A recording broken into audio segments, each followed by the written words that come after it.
El 29 de enero de 1921, hace 100 años, se hizo una huelga en Argentina que va a terminar en uno de los episodios más terribles de nuestra historia.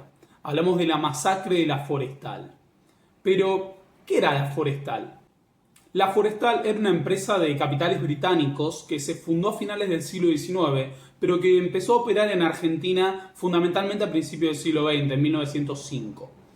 Se trataba de una empresa que se dedicó fundamentalmente a la explotación del quebracho y que fue la principal protagonista en la deforestación de los quebrachales de lo que era el gran bosque del Chaco, que no comprendía únicamente el Chaco, sino que llegaba también a Santiago del Estero, Formosa y la provincia de Santa Fe.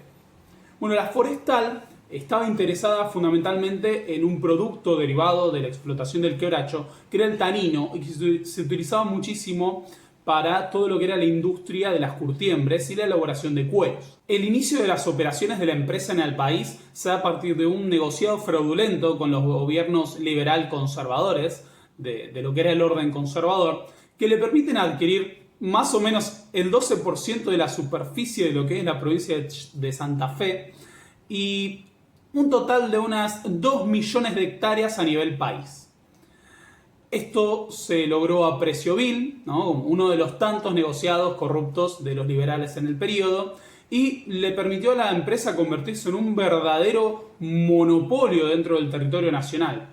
No solo era dueño de tierra, sino que fue dueña de ferrocarriles, de puertos, de casas comerciales, de tiendas.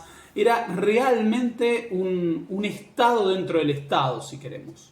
Como no existían legislaciones que en la práctica fueran efectivas sobre el trabajo en el campo, y no lo existieron realmente hasta lo que fue el Estatuto del Peón, la empresa se podía arrogar el derecho de pagar como quisiera. De hecho, tenía su propio dinero que se canjeaba por productos de la empresa en sus tiendas. Ni siquiera pagaban en moneda nacional. La empresa obtenía enormes ganancias además porque esto la convirtió en la principal productora de tanino a nivel mundial. No hablamos regional ni a nivel país. Fue la principal productora de tanino a nivel mundial, cuyas remesas iban fundamentalmente a sus accionistas británicos. Es decir, ni siquiera se quedaban en el país. Pero, ¿cómo la pasaban los trabajadores? Bueno, lo cierto es que la situación de los trabajadores de la Forestal era paupérrima realmente. La mayoría eran o bien inmigrantes que llegaban con pésimas condiciones o bien trabajadores mestizos y originarios provenientes del interior, incluso de las reservas indígenas. Muchos eran traídos y obligados a moverse con sus familias al territorio para trabajar y luego quedaban bajo las reglas y el arbitrio de los directivos y los gerentes de la empresa. Hasta las condiciones de trabajo en sí eran extremas para los hacheros. La jornada laboral era de 12 horas. Imagínense lo que era estar 12 horas en el calor del bosque del Chaco talando. Eran muy comunes las muertes por agotamiento o por insolación. No era un régimen de trabajo saludable en lo más mínimo. Pero además la paga era poca, como dijimos, llegaba tarde y era en moneda emitida por la propia empresa para canjear por productos que ellos mismos te vendían. Además, la empresa prohibió todo tipo de organización o afiliación sindical durante mucho tiempo para sus propios obreros.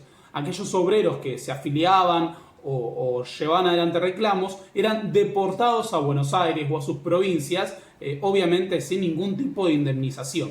Se les daba el pago por el boleto para que se vayan en los propios trenes de la empresa. Por su poder económico, la empresa fue también capaz de comprar a las autoridades estatales, también a miembros de lo que era la gendarmería, la policía local, pero incluso llegó a conformar su propio ejército privado, lo que fue la gendarmería volante, una suerte de grupo parapolicial armado por mercenarios que respondían directamente a la empresa, pero que tenían armas y permisos del gobierno de Santa Fe para actuar. ¿Y a qué se dedicaban? Bueno, fundamentalmente a amenazar, torturar y asesinar a los obreros acusados de ser huelguistas o anarquistas o comunistas o de provocar revuelos por reclamar mejores condiciones laborales.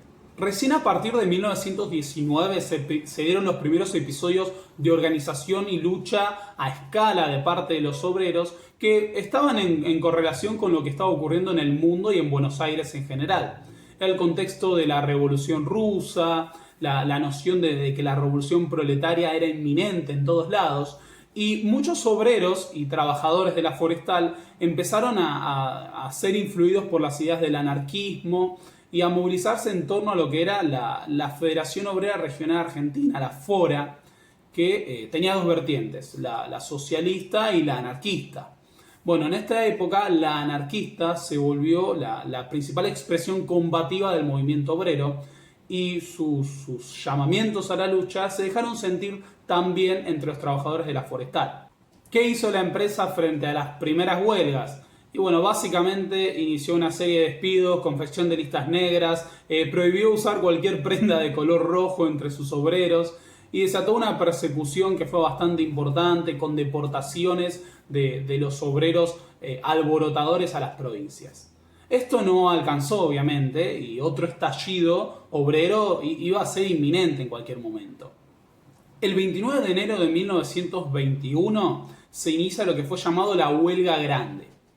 ¿Qué motivaba a los obreros a ir a la huelga? Bueno, entre otras cosas pedían que la jornada laboral dejara de ser de 12 horas para ser de 8.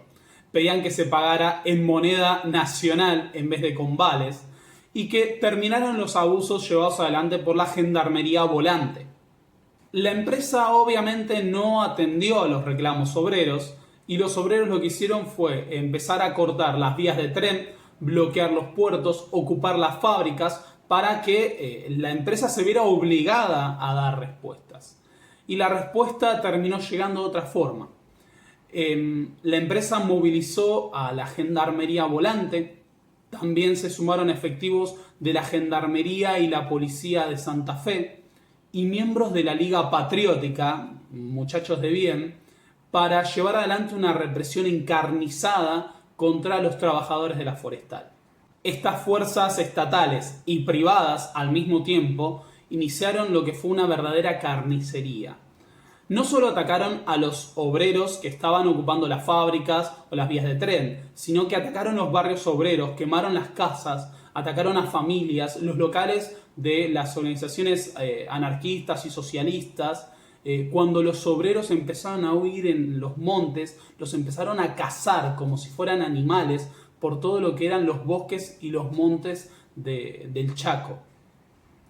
Para que nos hagamos una idea, el cálculo de muertos producto de esta represión encarnizada está entre 500 y 600 por los intereses de una empresa privada de capitales británicos que obtenía una ganancia extraordinaria de la explotación de los recursos naturales y que se negaba a pagar sueldos dignos u ofrecer condiciones de trabajo humanas para sus obreros. Se desató una masacre de cientos de personas y la impunidad de la empresa fue absoluta. O sea, no solo contaban con el visto bueno de las autoridades locales, sino que tenían su propio ejército para hacerlo. Con la masacre de 1921 se terminó el problema de la revuelta anarquista en territorio de la forestal. La empresa siguió operando hasta mediados del siglo XX, se fue recién en la década de 1960.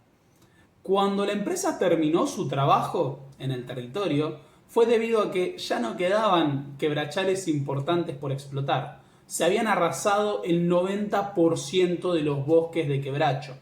Había obtenido una ganancia extraordinaria con esto y cuando terminó la explotación de los recursos naturales simplemente cerró sus fábricas y obrajes. Dejó un daño ecológico irreversible. El 90% de los quebrachales fueron arrasados. Hubo procesos de desertificación, comenzaron a haber inundaciones donde antes no había. Así que, para que nos hagamos una idea, el INTA calculó que el daño ecológico producto de la explotación de la forestal equivaldría a 3.000 millones de dólares. Pero no solo esto, la empresa se retiraba dejando un saldo de asesinatos, torturas, abusos de autoridad y miseria entre sus propios trabajadores. Esta es solo una fotografía de lo que era la realidad social y económica, de esa Argentina que muchos avalan hoy en día, que era esa Argentina dorada del granero del mundo, con uno de los PBI per cápita más altos. La realidad es que en esa Argentina del granero del mundo, la miseria era lo único que se repartía de manera generalizada.